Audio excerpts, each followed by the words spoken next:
Mrs. Gertrude Mutenda. I am the chairperson of the Young Women Christian Association, Chingola branch. We are found at Wafano House, room number 203. That is on the second floor of Wafano House. When you need us, you can just come to our office and we'll attend to you. So how has been the response from various stakeholders in terms of caving or fighting against the gender-based violence issues in communities? Are there any stakeholders who are involved, or parents or community response? How has it been? Because of the sensitization that has been going on, people know about gender-based violence, and we have our greatest partners are the Victim Support Unit. They also go out sensitizing the people about gender-based violence, and so we do work with them. When we have some cases, we refer to them. Sometimes they refer to us. There are many other organizations that there's another group called Umoja. They're also involved in issues of gender-based violence and health issues, and a few other groups that are involved. The council is also involved. There was a time when we went and gave a lecture to the workers at the council about gender-based violence, and also inclusive of sexual harassment at work. I said earlier, we usually have cases of gender-based violence. It usually occurs at the end of the month or beginning of the month, at a time when their husbands get paid. Most of these women would be totally dependent on their husbands for financial well-being, and so when the husbands get paid, they come home and they do not deliver. And of course, that brings about a fight, because the wife wants money. She wants to buy cooking oil, she wants to buy things for the house, but the husband probably doesn't want to give the wife the money, wants to go and drink it off, and so on. And as a result, because this woman is 100% dependent on the husband, she has nowhere else to get her the money for the upkeep of the home, so a fight will come about. And so it is important to also encourage the women not to just sit back and wait for the husband to bring the money at the end of the month. We try to encourage the women to also get involved economically, do something, sell tomatoes, sell vegetables. They can do anything, whatever they can find, which will raise money. That would be good, because then we find that when a wife is also helping in bringing shima on the table, the husband has got, they have some respect for them, and these fights will minimize. The response of men to reporting the issues of GBV, especially that most women are the ones who are reporting the issues of GBV. How are men, are they coming on board to report this issue of GBV once? Unfortunately, men being men, and because society believes that a man is the stronger one, a man should be above these problems. It is very embarrassing for a man to be found to be abused by the wife, and so they find it difficult to come out and report that they are being abused by the wife. So we have, I think, in the last 3 years, we've only had one case, and that was because that case found itself in the hospital as a result of GBV. That's the only one that we have heard. The others, they are not very keen to come up and talk about it.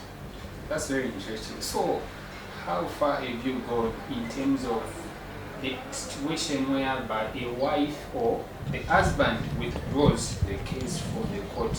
How are you responding to those issues?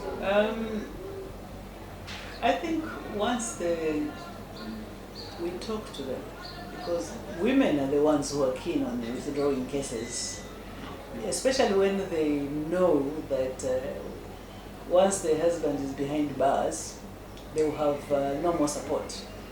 And so when they think about that, they think about their children being without a father, they are very quick to withdraw the case. Sometimes money is exchanged. If you do not, they'll say, no, we'll give you so much money. Did you want money? Here is the money. And so the wife will withdraw the case, which is unfortunate. It's not that every case that is reported ends up in a prison sentence. Sometimes you go to victim support unit and you're just counseled. And that's what we do as YWCA. Mainly we counsel them to help them to see sense and see that when you get married, when you wanted to marry this woman,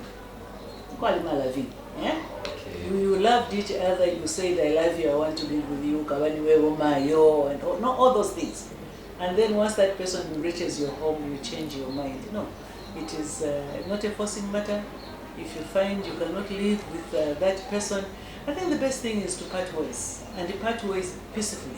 It's better that way than to be fighting all the time. Okay, so far I know that you handle different issues of GBV. Yes. So far, how are you responding regarding the issue of GBV? What is the main cause?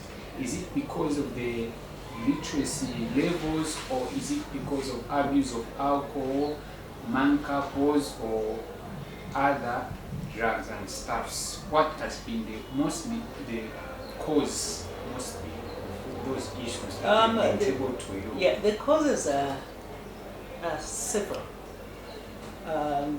One of them, obviously, is financial. When there is no money in the house, people fight.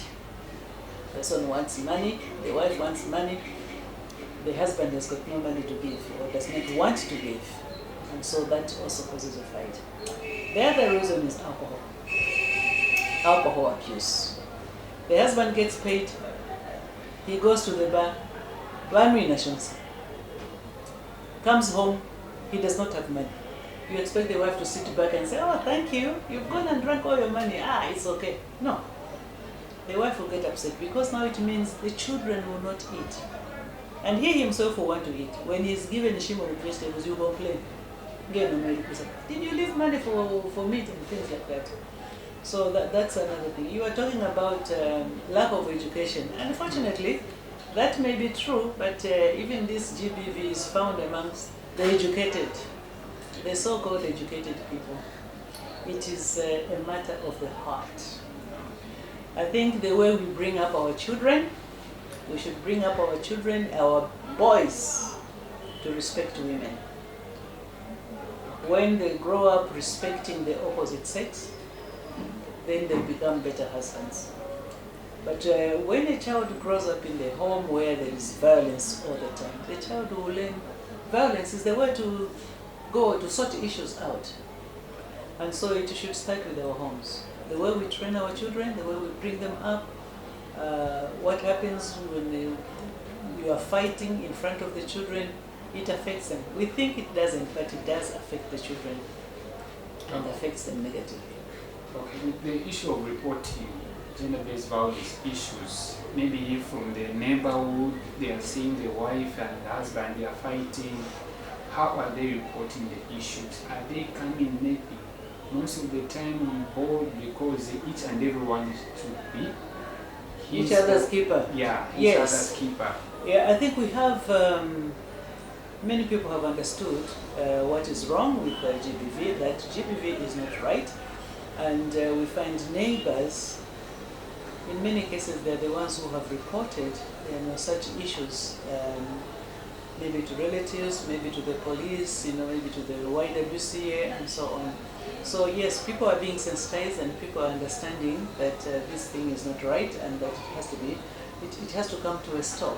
And so the only way is to report these matters to the authorities so that people realize, people will then be aware that this thing is not right.